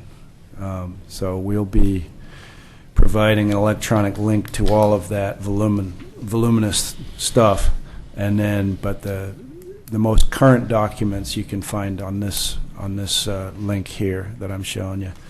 And you can always email me if you're looking for something specific. Thank you very much. Okay, thank you very much. It was a lot of good info there. Good luck, Pete. Thank you. Thank you, Pete. Fine oil. Yeah, right. Okay, next on the agenda will be the Public Works report. So just giving you guys an update on some of the things you've asked for in the past, as well as where we stand with some of our construction projects. So as of last Friday, our contractor for our summer construction, our PMUF-related work, notified us that he's achieved substantial completion, which was on schedule. We're just going through right now and doing final inspections for a punch list to get all those items just basically cleaned up and buttoned up. There was a project that was on the summer construction list, Trillium Park Court, I believe is the exact name of it. That had to be removed from the project list. We were facing too much of a time pressure, and there's a geological issue out there that we did not want to address and then be concerned about the rain. Where is Trillium Park? It's behind the hospital. Oh. Yeah. It, actually, my map just went down, but it's actually just behind the hospital property, connects two small residential cul-de-sacs.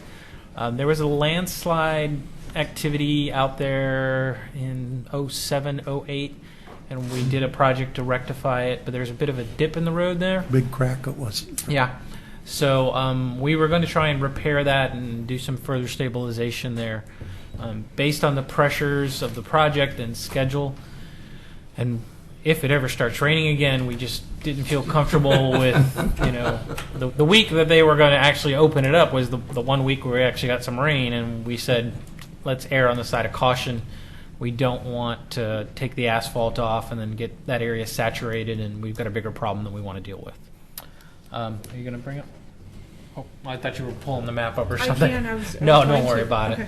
it. So that's the big change for PMUF, but other than that, everything else is completed. For the record, the citizens of the community have been more than understanding. We had some hiccups this summer, but I think we worked through them all. Malala Road, in the Beaver Creek intersection and back out to Warner Parrott. It was a very difficult intersection to work in, and we were able to get Hard on a everything motorcycle done. in there. Yeah, everything done, and knock on wood, no one got hurt, and the inconveniences were acceptable. The residents on 9th Street were very understanding. That project became much more in-depth than we had anticipated, and it took a little bit longer. So The sidewalks. yeah. But I think the final product is a product that we're all happy with, the project engineers and the city. So we're We're going to finish 9th next year. next year will be the remainder of that, and it will basically be the same thing. 9th Street was pretty much a full depth reconstruction. Bless you.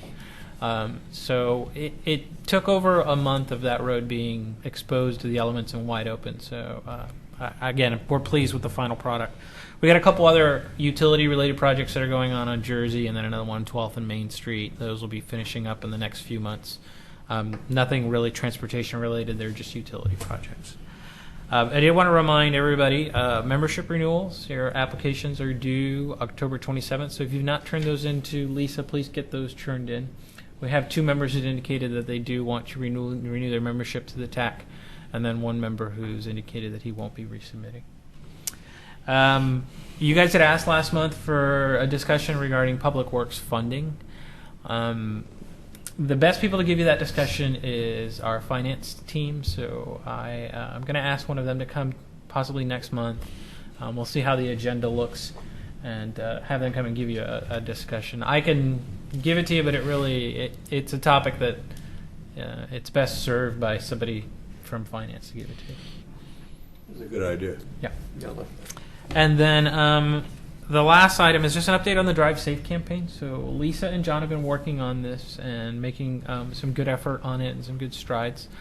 They've been working with our graphic artists, so we're still waiting on some stuff to be turned back in from him. Lisa did have a discussion with B&B Leasing and in terms of the amount of real estate that we could potentially use on the side of their containers.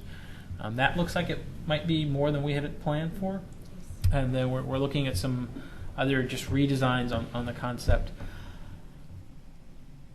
Denise had brought up some stuff that, that a work plan, and to some extent I get upset when everyone thinks that we don't listen or that we aren't addressing these things. It seems to me that the residents who've been coming regularly monthly, and we've been having these discussions, and we've been telling them all of these things, are having discussions with others and aren't really telling them the full side of the story. I'll have a discussion with McLaughlin Neighborhood. I have to go to one of their steering committee meetings and let them know specifically what our plan is with our Drive Safe Oregon City campaign and where we're moving forward with that. And some of the engineering studies that we've spent numerous staff hours. Lisa can attest to you that we do spend a lot of staff time researching almost everything that comes here, as well as investing in private consultants to look at all of those items and give us third-party independent opinions. I didn't feel I wanted to bring that up earlier. It's just sometimes it's poking the bear. Well, I drive up 5th Street. All I see is stripes and lines and all over the place. You're just busy looking at your speed and trying to, it's hard to see everybody. There's too many lines out there. Mr. Chairman, so Bob, part of it's expectation, and she mentioned that, and then she talked about how she was watching the radar, and so if someone was going more than 25, it's not the 80% rule, is it? So what their expectations are. If it's 25, they expect 90% of the people going 25 or less, or what's reality there? The difficulty is, and we've brought it up when the neighbors have come and we've done radar analysis, we've done tubular counts, we've done everything. We've actually had members of our staff sitting at intersections and counting pedestrians.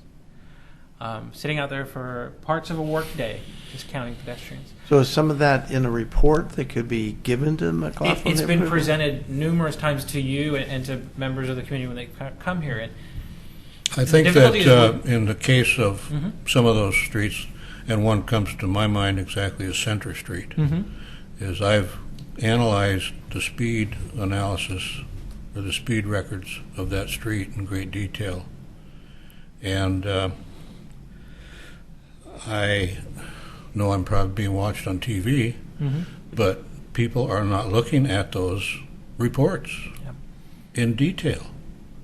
There's a very small percentage of drivers that go over 5 miles per hour over the speed limit. I and agree. You're never going to get in any neighborhood that's 25 miles per hour. You're not going to get 85% of the people traveling 25 miles an hour. It's just not going to happen. They're going to push it. But I want them to realize that what you just said is that we are working and trying to develop a plan that will help the community as a whole. But it's not going to happen overnight. I think the thing that's important is we have everything that's been brought to us. Nothing's been shuffled under a pile. We've invested time, effort. Every analysis that we've done where something's been warranted, we've done it. But for many of the things that's been brought up, particularly on Center Street, there are warrants that have to be met for many of the things that they are asking. I'm not an engineer. I've told everybody that 1,000 times, and I'll stand by that. John is. And when we make decisions that don't meet certain standards, there's liabilities for the city, and there's liabilities for the engineer that signs off on those improvements. There's liabilities for myself even not being an engineer for signing off on those. And it's not that we don't want to. It's there has to be a bar. Otherwise, it's just random decisions being made throughout the city, and I don't think anybody wants that. And you can't write the ticket. I can't. John, I have a Martin, but oh, Martin, I'm sorry. I appreciate the promotion, but you did it's only for 3 days while John's gone. Well, you're temporary, John. Then, yeah. Is there a file for future transportation master plan study? I mean, suggestions when it comes due again? Because I was thinking that, from my memory, none of those transportation plans have a section on traffic calming or traffic control or types of those things. And perhaps it might make it easier if there was a section in that talked about those That's things. a good suggestion. Yeah, have the next revision of the. Unfortunately, the next revision of the TSP is ways out. Is quite a ways out. And which is why I was thinking about. That would be a very good suggestion. And Tickler. You know, a lot of the natural traffic calming efforts that they're asking for are already in place. On-street parking actually does a really good job of traffic calming. Some of the stub outs that you have for the pedestrian crosswalks, I agree that those can help. We utilize some of those in portions of Washington. It's not in our capital plan, and it's not something that I can say, I'll go and construct it next summer with PMUF funds. It's something that we have to take a look at it, and then we have to say, where are we going to implement this, and where are we going to implement it equitably? And because I can't spend, if I get a big pot of money, it just can't all go to McLaughlin neighborhood. So perhaps you have a co-pay if someone wants a speed hump, right? Yeah. So perhaps you could have a small LID if they want to do ball bounce for pedestrian safety, and they could have some percentage of that overall cost, and a neighborhood by neighborhood to decide whether they want to put that money up to contribute to trigger the city doing the traffic calming. Yep. Just like 9th Street, for years, it used to be the truck route. And Taylor used to go down because it was easier. Trucks to go down 9th Street and come up 9th Street, then come up 7th. And now it's a bike lane. So and one skateboard path. Yeah. One last thing that I'm going to bring up because good one now. Tom, Mr. Seidemann had mentioned. So we met with him on site and we're trying to see what we can do, and I've got a couple follow-up things that we're working on to, because it's not the first time that Partlow and South End's been brought to us. So we're working on some ideas. One oddball thing that was brought up was there's a sign at South End and Partlow that says evacuation route, right, basically northbound on South End. And Tom O'Brien had mentioned, hey, can we put that double arrowed, or can you turn it around? And I was reading through the minutes, and I actually went to ODOT and found out if you take Partlow and go to the other side of Partlow to, why is my mind blanking out? Incident route. Yeah, well, if you're on South End, the incident route's going north. Right. If you're on Central Point, the incident route's going south. We're trying to split. We're trying to make it into a one-way couplet, because if we go into an incident situation, ODOT's going to turn both lanes on either side of that one way. So that's why the signs are in that direction. So it was an oddball request, and I'm like, I got to look into that. I went and looked at it, and then I called ODOT and I go, why are these here? And why is one pointing left, one's pointing right? And they're like, because we're gonna funnel them one way and either. So why even show it until they need to flip the sign? Because if you got if you don't have the signs up now and you try and declare an incident route, put the signs up later, you're not going to get ahead of it. I mean, have them closed off and then drop them off. Yeah. Martin, I got a question for Yeah. you. You mentioned that keyword warrants. Are those professional standard? Are they codified? So many of the warrants are either they're in the manual uniform traffic control devices. So that's a publication that's put out by the Federal Highway Administration. And then several of the other warrants are accepted engineering practices that are either with American Society of Civil Engineers or AASHTO. There are different warrants that you can utilize, but they set standards that give you justification. Okay, are those adopted by the city so that they're mandatory in case of a legal action being taken against the city? Don't believe that we formally have adopted any of those as this is the standard that we use. I can tell you for operations, as much as possible, we try and comply with the MUTCD. They should be standardized at the city level because the state has adopted that as requirement for all traffic control agencies. We comply with ODOT stipulations. Well, that's what I was getting ODOT at. has they comply with MUTCD, and they even have their own supplement, and that's what we. So if we did something that against one of those warrants, against one of those standards, You have a very difficult time getting a PE to sign that. okay. Yeah. Well, that could be used against us in court. Oh, yeah. Is there a way around that? There's a You way. could- you could pay the bills, Bob. Yeah. Well, what I'm getting at is the city commission know this? They're aware that we're not going to recommend anything that city commission do that doesn't meet a level of standard that is acceptable to the public works department. And our level of standard, it depends on what particular project that we're doing. So if it's transportation related, it might be, the transportation manual, which I'm having a brain fart today, but it gives us the loadings for average daily trips. If it's for construction or just traffic related, or we comply with MUTCD. If it's for a water system, we comply with AWWA, which is American Water Works Association. Okay. There are various professional organizations that set minimum level of standards. Almost all of those refer to some sort of federal level standard that's been adopted, and that just tells you this is how you meet that standard. So by tradition, over the period of years, the city somewhat gets locked into these things. Mm-hmm. And that's why on Center Street, we don't make changes based on public demand, because we're going against a warrant that could put the city in a liability. So I don't want to say make a blanket statement. I can say that for the original request that we gotten from one of the residents was for an additional four-way stop to be placed on Center Street.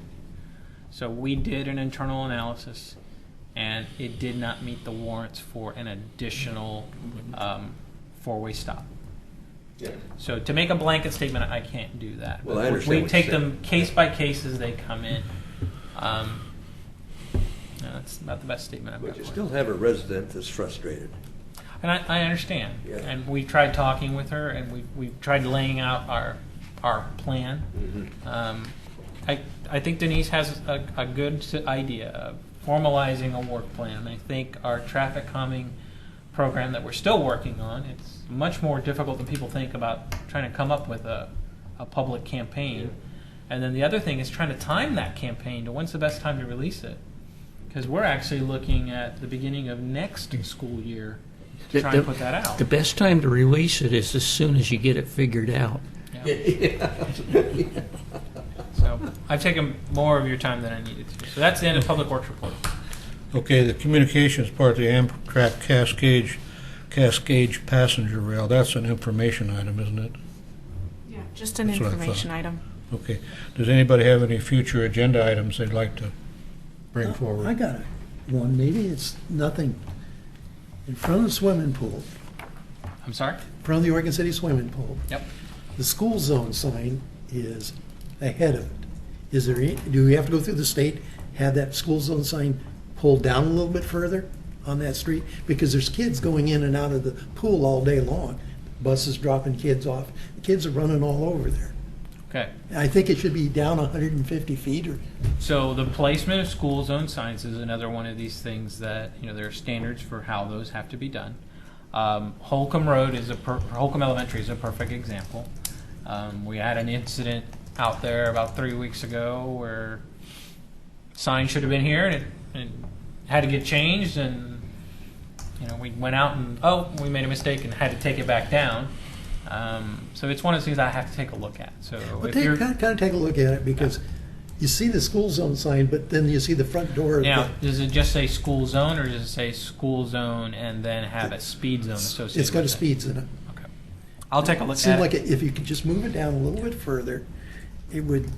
I see kids, school buses are stopping there, dropping kids off. Sometimes they stop in the middle of the street. These conversations are happening across the state of Oregon in every city. Traffic. No, I don't. Yeah, really. Look at 205. Yeah. The guy said there's less traffic. I look at 205 until 11 o'clock going south. You don't drive it anymore.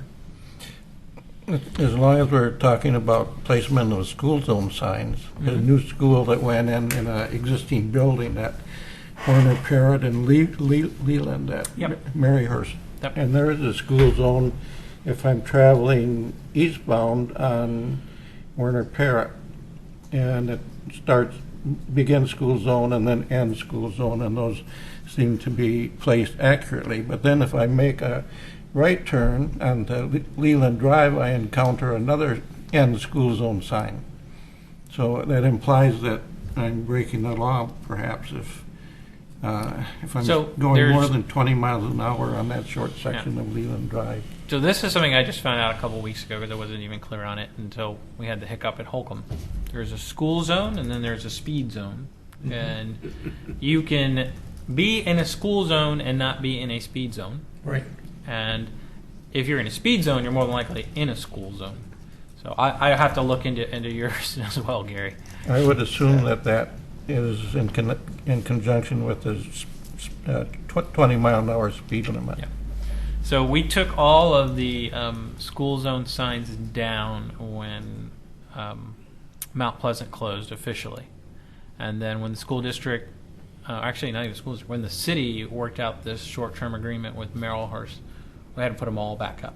Fortunately, we didn't take any of the poles down because we thought this might happen, but we couldn't have it signed as a school zone while it wasn't functioning as one.